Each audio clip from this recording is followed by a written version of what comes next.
Okay, welcome back to another LekkerDuelist deck profile video for States Cape Town 2026. We have Daniel Tang here, Hello. top 8, Top semi-finalist, top 4 specifically. four. Just got this black. Playing what spice, what's the goo, how'd it feel, how'd it go? What I'm playing today is one of the, I'll say, most underrated decks in the meta right now.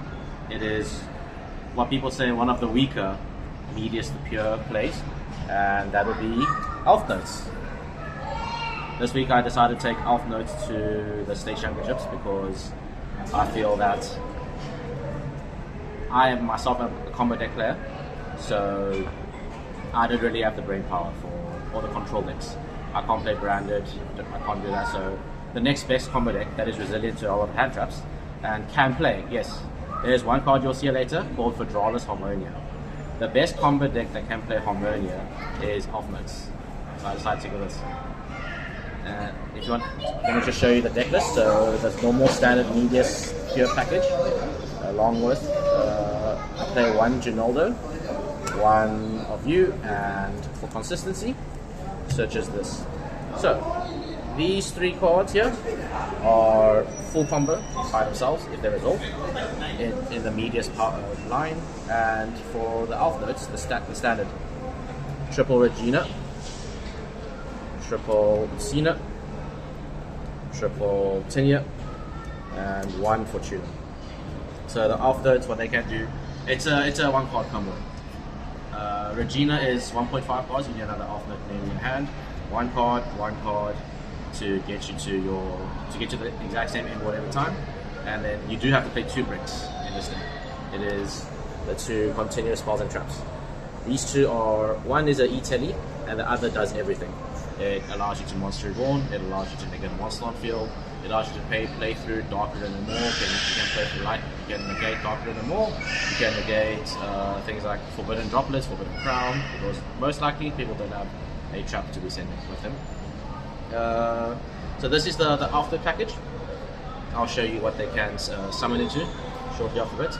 We play 1 Bestial Magnemite because the variant of, there's no dragons here, but the variant of Alpha that I decided to take with me is, I mean, if you have the money. If you don't have the money, go for the Feedspit package because it is very cheap right now.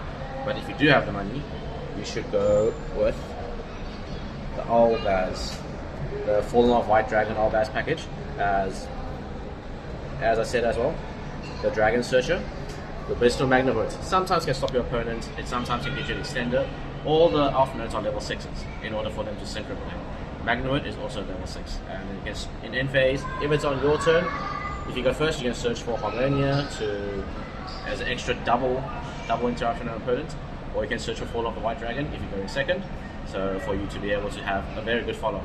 Fall of the White Dragon is actually a very, very good card by itself. Even with just a small engine, it can do a lot of resource generation. And to top it out with our hand traps, we got the 3 fuel losses, my Rage of the Abyss first editions, drop value extensively, 2 draw lockers. The meta is very, very draw heavy right now. If you look at the top decks, Cool Tunes needs at least 2 to 3 searches. Doomsy needs a lot of searching, and obviously the best deck, Branded does not need too much searching, but you do stop him with Droll. And Droll also just checks a lot of rogue decks. So we are in Cape Town. We do expect to be facing more of the rogue decks like Mitsurugi, Sky Striker, Drone Lockwork, and check all of them. And Ash Blossom, my mismatch rarities, just brought it to stop the Charmies, and then 2 Ghost Spells. This card, it was here for the.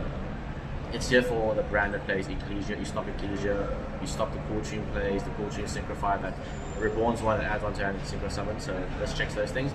And the 1 or 2 of Trinket plays here and there. So that is the main deck of cards. It is very, very consistent. You generally do not brick, and depending on the hand, you can have 4 interruptions plus full combo. That happened to me quite a few times during the 10-12 rounds that I've played so far. And now we look at the extra deck. So because we are playing the branded package, we can have Mirror Jade. So we want to summon full on Albaz on our opponent's turn to start fusing their stuff. Mirror Jade is a good target if they have 1 extra deck monster. Brim. Keep in mind, Fallen the Virtuous can also send these cards to the graveyard. So they all do something when they're in the graveyard as well. Rim can allow us the Monster Reborn form of Albaz to do a follow-up the following turn. I'll be on the Brand of Dragon. It's just so good. It gets you another copy of the Fallen Virtuous. Like on target face up in the gate pop is very, very, very relevant. And then the Dragon that devours the Dogma. Towers, unbeatable, fuses 2 of your opponent's cards away. It is basically super polymerization for that's searchable. A searchable super body, that's what this card is. Attached with the body. And then for rounding out the branded, we have Ecclesia. This card, you can not only can you summon Ecclesia off of Fall of the White Dragon. So when you get this, you'll go into Ecclesia. However, if you look over here, if we use, so I'll guess that, like, you know, we do know the Elfnote plays. Synchro 7 into this. Monster Reborn, the Synchro 1. Monster Reborn, the Synchro 1 over here.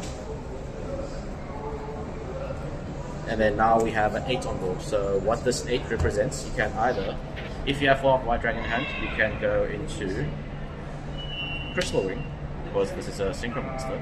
Or you can go into Ecclesia, that E-Tellies out, Fall of the White Dragon. And it can also, when it E-Tellies out Ecclesia, you have a 4 and a 4 to make a degenerate card called Cypher Lord Omega. So not only you can hand rip one, you'll get the Ecclesia back to Albaz your opponents the following turn again. So these two cards, these two does a lot of things. You can Omni or this. Rounding out, this is a level 7 Synchro deck, so we do have some packages. But first, let's talk about the Phaedralis. So what targets of Phaedralis do we have for our opponents? So right now we have, in this deck I chose 2, you know. There's a lot of like different cards you can play, you know, pack birds. There is also things like the Wind Pegasus, Attic Mister, but I only have 2. I have Malong and I have Luluwalith.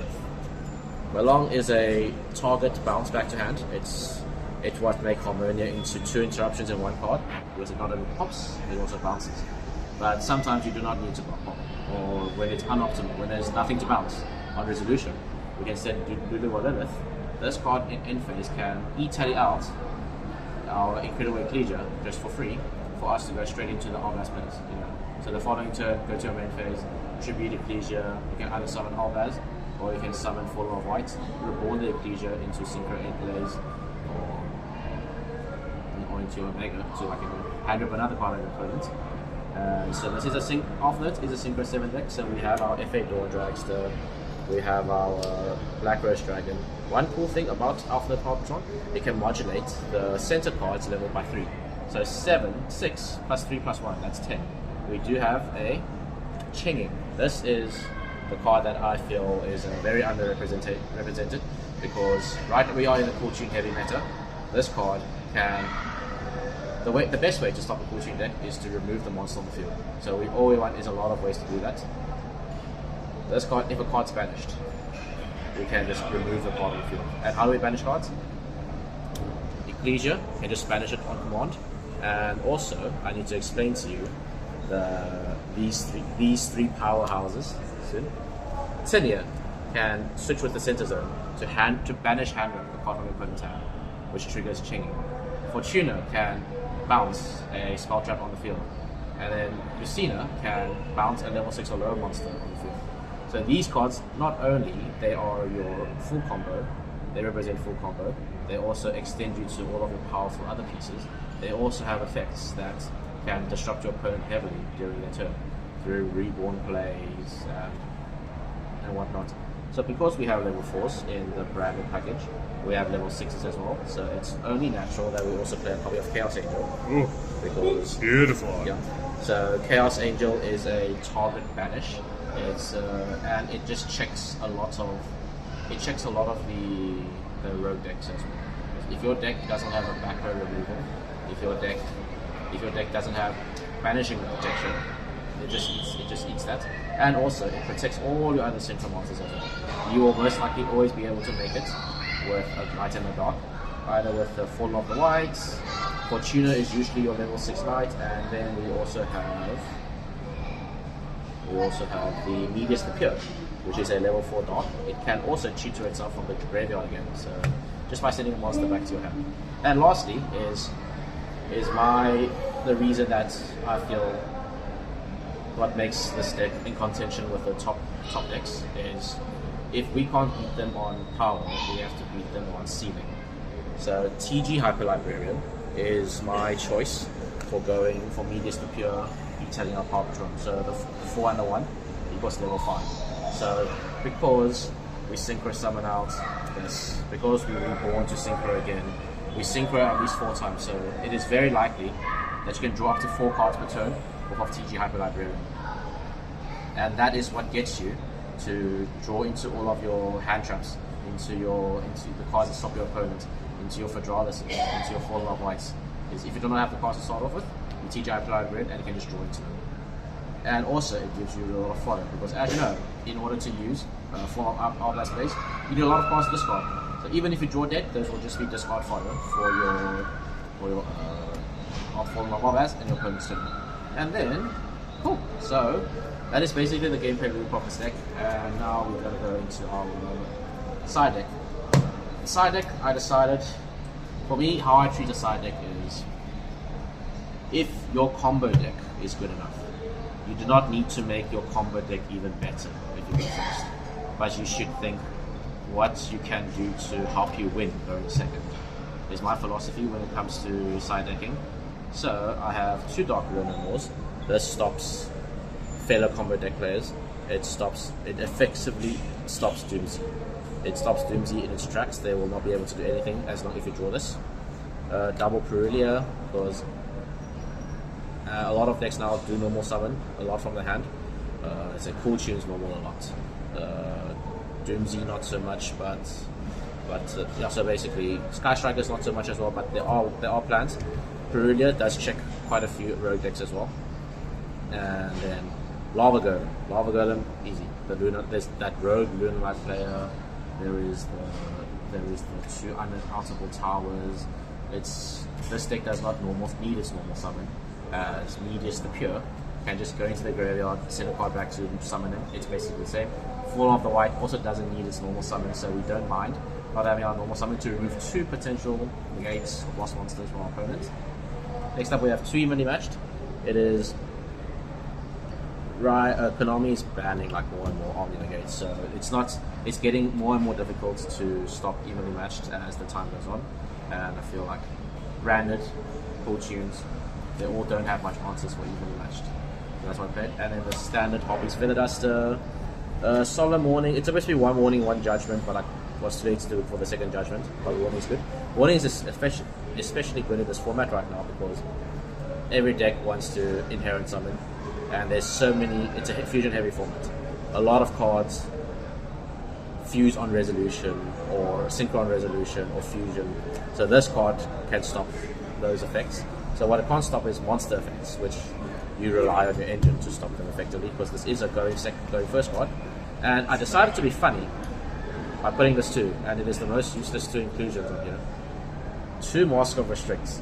So as I said, I am changing up my side decks for how I feel the Cape Town scene is going to be. And with the release of the Strive Skyclub Mitsurugi legendary decks, I feel there was going to be a lot more Mitsurugi players at this event that I'll be facing. So then this basically stops them dead in the water. I didn't face any Mitsurugi, so this card was essentially I was essentially playing a 13-card side deck for the whole event. And then the last thing to round it out, Call by the Grave and Triple Tactics Talents needs no introduction. So yeah, I took this. My scores were pretty well. I went 9-1 undefeated in Swiss on day 1. The only loss I had to was against Cool Tunes because game 3 I went 2nd. Didn't draw so well. They set up an optimal board, but just couldn't out it. And then I lost to DVDs in the semi-finals. I have no idea what that deck does, man. I did not know what to stop.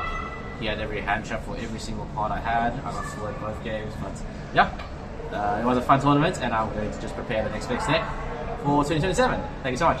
Best of luck. Any shoutouts? Shoutouts. I have a business called Dontoshi, so I'll be shouting out myself. I would like to tell people that their card supplier of singles, I buy collections. I offer them to the public as 1x1 cards.